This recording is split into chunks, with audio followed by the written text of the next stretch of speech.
Hello and welcome to another video in the series Archaeology and Islam. My name is Dan Gibson, and in this video we're going to investigate pre-Islamic gods and how they impacted the rise of Islam in Arabia. In our previous video we looked at a number of pre-Islamic gods that were worshipped in Petra, and also mentioned these are mentioned in the early Islamic sources. You see, Islam rose out of paganism and polytheism, and so I believe that once we understand how the pagans viewed their gods, it will help us understand Islam in a new light. Now, before we get started on this, I would like to put things in context.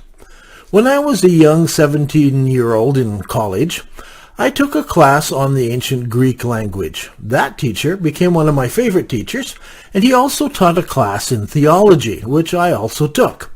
That theology class was pivotal in shaping my understanding about how God could be understood. In that class, they talked about the characteristics of God, or the attributes of God. I learned a lot in that class, especially about how we think and view things. Ever since then, I have been aware that people everywhere understand God differently.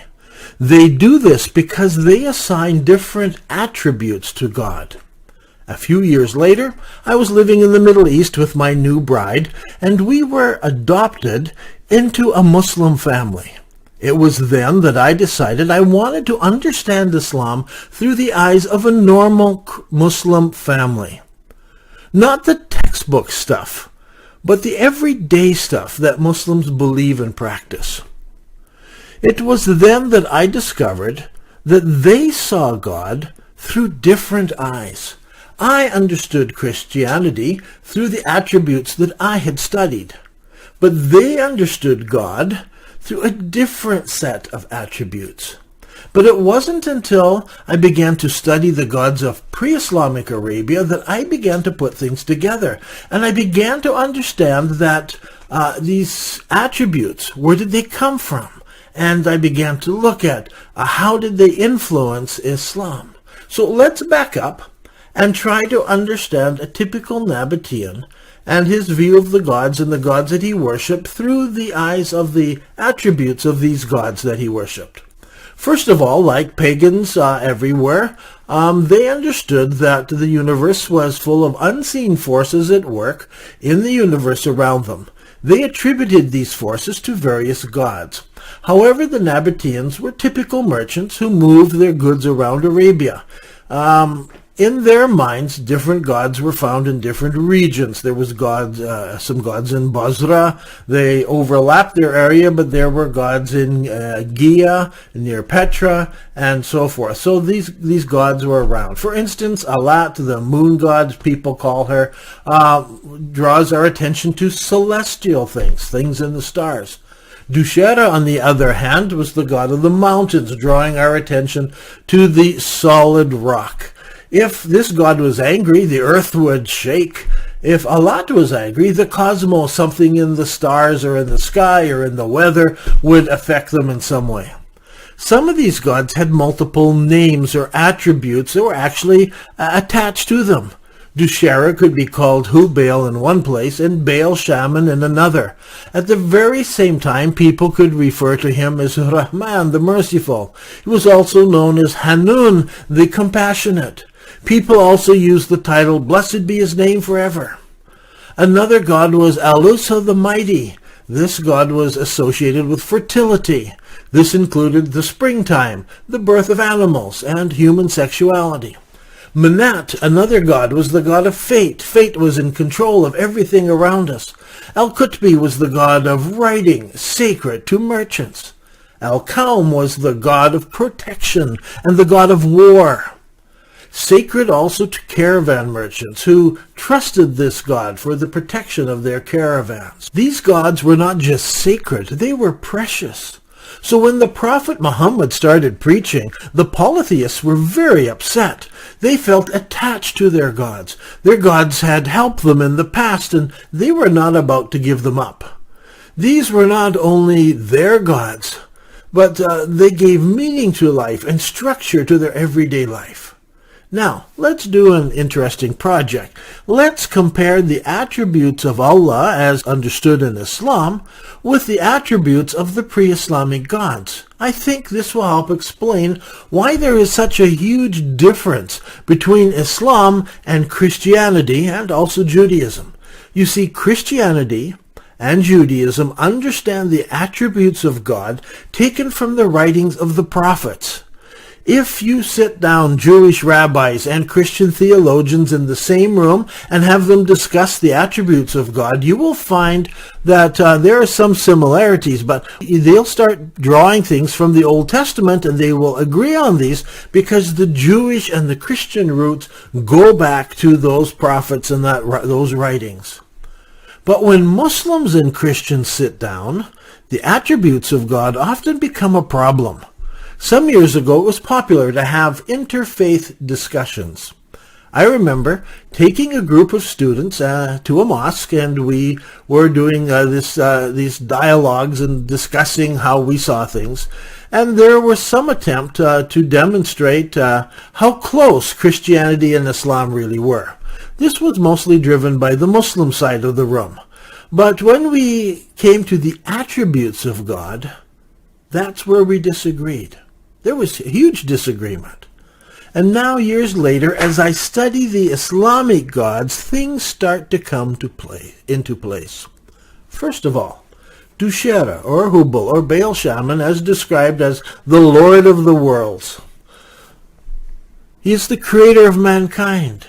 He is called Rahman, the merciful, Hanun, the compassionate, generous and rewarding. All of these concepts and these names have come from polytheism, from pre-Islamic Arabia into Islam. When Muhammad described God, Allah, to the polytheists, he used terms that were familiar to them. He was doing cross-cultural communication, and so he used their terms, and he described God using some of the traits of Hubal. Now, I'm not saying, and he didn't say they're the same thing. That's not what we're saying here, but he's using terms to help them understand who Allah is. So, what about Allat? Allat was a military god and a moon god, and these concepts found their way into Islam. Muhammad used and accepted the crescent moon symbol. He also encouraged the followers of Allah to fight for their faith. Military action was seen as part of worship of God. That's true in Islam. True back then in Allat. What about Elusa, the mighty? Well, she was not only a military goddess, she was also a fertility goddess. The Romans recognized her as one of their gods, Aphrodite, and others recognized her as the goddess Asherah, who was worshipped in the Asherah groves, which were trees around her. There would be a tree, and they would most likely a lote tree, and they would decorate it, and they would have the fertility goddess who was there, and you find that in Hittite writing and Ugarit writing and so forth. In Islam, a lote tree, or Sidrat al-Muntaha in Arabic marks the end of the seventh heaven and the boundary between where man can be and where God is. Nobody can go beyond. You see, Muhammad used symbolism that the worshippers of Al-Uzza could understand. A lote tree used in the worship of Al-Uzza marks a separation in Islam in paradise between where God is and where mankind dwells. No one can pass it. Imagine the smiles on the faces of those who venerated Al-Uzza when the Prophet mentions a lote tree in paradise. It speaks to them. Do you see how different characteristics of different gods were incorporated into Islamic thought? What about the goddess Al-Manat, the goddess of fate? This is one of the things that I found most frustrating when I was in the Muslim world. This concept of fate. They're written down. They're fixed. I saw two men carrying a large glass window to be installed. The guy at the back wasn't paying a lot of attention, and he dropped the window and it smashed. The only excuse given was, "It is written," and they went back for another window. Something inside of me said, "No, you are responsible for not being careful." But everyone there accepted that God had willed the breaking of the window. It was fate. Friends, I can see the influence of Manat. Additionally, the followers of Manat used to go on pilgrimage to the Kaaba. We're told that. And we're told that there in front of the idol of Manat, which was beside Hubal, that's where they would shave their heads at the end of the pilgrimage. What do we find today? Pilgrims on the Hajj all shave their heads. So the idea of fate and the practice of shaving heads in the Hajj all began way back in the Alehanite desert with Al-Manat. And it made its way into Islam. Well, next we come to Al-Qutbi, the god of writing. This attribute often puzzles Christians. What is so special about writing? But in Islam, writing is very important. They believe that God not only sent prophets, but that he sent books. Each prophet brought a book, or a multitude of books. God communicates in writing to the world. Those who follow the god Qutbi would have been very pleased with this attribute of God. Allah is especially interested in books. Next, Al-Qawm, or the god of war, or protection. Again, this enforces the idea of fighting for your religion. It enforces the idea of protecting your family and the honor of your family and the honor of the prophets. These are concepts that Christians struggle to understand, but they're found in Islam, and they make their way there through Al-Qawm. Additionally, Al-Qawm refused to drink wine, and the followers of Al-Qawm did not drink alcohol, and this also passed into Islam. Now, what am I saying?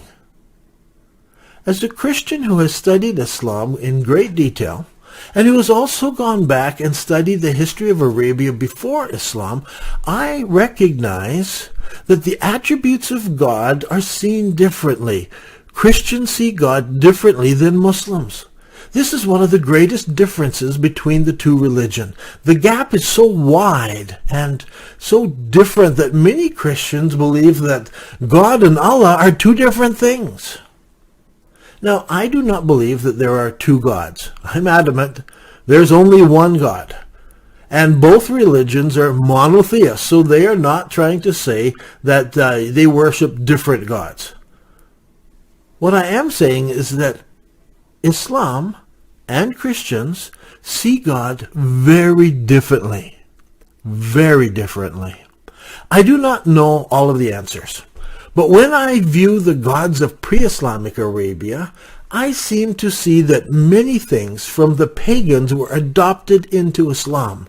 That's what it looks like to me. When I study Christian history, I see many things from the lives of the previous prophets who are adopted into Christianity. Christians spend a great deal of time studying the writings of the prophets. If you want to study this out, I urge you to find a copy of the Bible. It's available in different languages, online and in bookstores, and read the Old Testament. As you read it, try to discern, are the characteristics and attributes of God in the Bible the same as the attributes and the characteristics of God in the Quran?